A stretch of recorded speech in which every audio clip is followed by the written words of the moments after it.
te whātalofa i le tau alunga foi o le tautua le nei vāi aso tala mai lo tātou tino.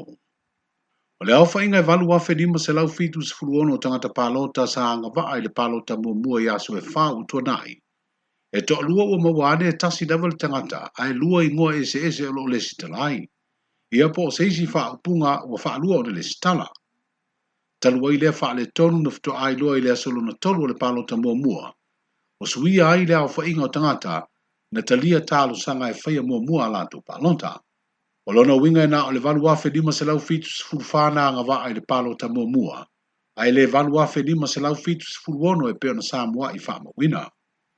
I le pālota tele o le tātu o tanu uilo na aso au tū, le aso whareida le niva i aso, o le iwa le tai au e te talaifa le pālota uma, o le wha moe tāpunia i le toru le fiafi.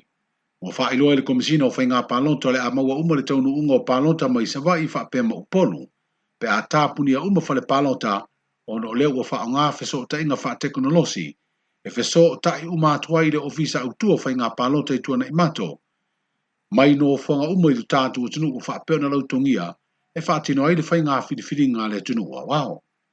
O i la tau le au wa i pālota po election observers, o wha iroa le komisina o whainga pālota le fionga whai malo matu mua Matthew le Mesio, o suyo nisio malo i whafolo o eio latu ofisa i lo tātu o tunu, i wha peo foi le ofisa o malo o whatasi, o talia le latu whatala u latu te fia whaia lea ngā ruanga. O le atu lava i le latu whain talia, po whea no whanga mawaenga o whaangaio i ai le whainga whiriwhiringa, e anga i ai e mōri mawina le tūlanga o lo whaatino ai le whainga pālota. I whamalanga inga wa ai le wā upolu masawai o lo whaaua ulawa na whaatino lea tautua i le aso le pālota tere le tunu e le o tāo fia se i o lava i le aso nai. O se tau mawhainga na whaalia le komisina o whainga pālota o lango atuai whaalaptonga o waa le tunu i ne i so longa le leif malanga inga le wā o motu. A wā le mamalu o le tunu i a maua le amano e whai ai alato pālota.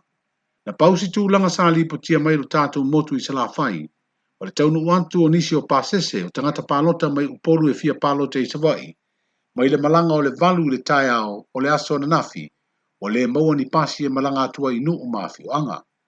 O le telefo i o pasi la o pāsese i savai, e wha o ngai mori ai le o whai pālota na taunu uantu mai upolu mo i tū malo o lo ngalu we ai. O le mahe o le aso lo na whaapo le aso muri o le pālota mua, le fesiringi ai e tu stala le fionga le komisina o whainga pālota, inisio mata upu, ua whaapea o na tua i ai i a setasi o malu o le malo, ia e se fo i le whaanga solonga o le whainga pālota mua. I se tātou mai tau, matai tū po ani i tau po i tai au la tau ia wai le whape e alua e le fufuanga le e teimi te ia le osu whaalava o meo sisi mea ia e tau ana o mai o le au o tapin pena. Le sa o fio mar komisina le whainga le pepa pālota talo. Ia sa le. Pe wha e kisi pe wha te tomu. Ia, o le tūlafona i o le tomu. Tungia ia e lai fo e whamai tūlafona. A manino le nganga o le tangata. Po aila na ipiki ina ia. Talia fo ia elise mela al whalea ngai nei pepa. Te langona tūlanga na le pe tau mawalunga le numero o pepa fo ia ta o pālota le whaongaina. Ma le tūlafona ia toi mai uma pepa nai tono le whaitaunga lo ia. Ia toi loilo la ia a mato mai tau atua mato le toi whaitau lumo o whailotus. Mato te lo whaila ia mai lai manino ia mato le fo ia le intentional tangata. Ia mo te whaongaina le tula ala foi le pālota.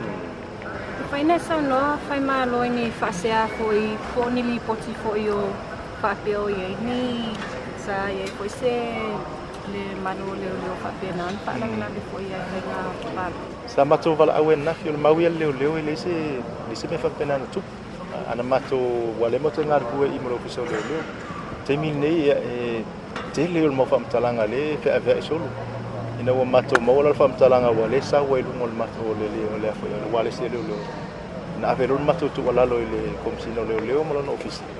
Ya amol mo le ave se mai la le ya le bol pui nga o le afo ya. O le integrity o le process. Al tala ya leo lo area man men fai na tulanga yo men na yo ta kwa fai lo lungo tula fo. Ele se mato tala fai ya. E luas frulima tau sanga o se li ina maliu le aso na nafi se whaavelewe tau ta vale na tūla i mai, i lo tātou motu i se vai i le fio anga o iwa. e whapea mai li poti o se tangata whainga ruenga o se loli lau la pisi se tulou.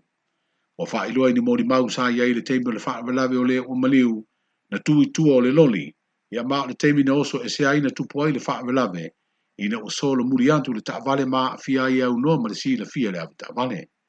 O lo whaia su e sue ngā leo leo, e ilo tonu ai le mafua anga. O leo toi wha awau mo le isi wha maa yaso le polo inga o wha awelawe tupu wha fosei, mo pui pui ngō le tātu o tunu o le wha mai o le coronavirusi, leo le a amate le asunga fua a sau le asus furulua a perila, ma le wha moe mai ai le soiva le masina fau me. O lo tu mau polo inga umase i vanga na le ava malosi, e lua aso o wha saai o le toi wha tawatu, mai le po le asolulu, wha pea le astofi, ma le asfreida le paro te tele, e whatu ata tala i le tau le ono le tai au le asto nai. E le toi mau se whailo inga masani atu stala masui o le komiti o wha wala wha fosei, e mau ai se isi wha amtalanga, i tā penanga o le tuinga o le wha mai.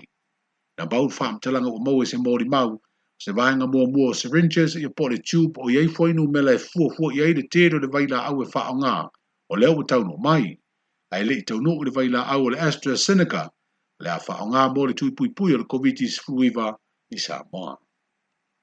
O le fiafio le asfraile le wha iunga le leiva i asa o wha moe le a amata na wha sarala wai lunga o le i tio, televise ma o penga ta wha ilangi, e au fiei le fiso ta inga o le apio folinga, le wha iunga o le whainga palota tele a Samoa, mo le sa i leo ni suyo i tu malo wha palonta wale paia inga fau, lona sifuru fitu le pa mene.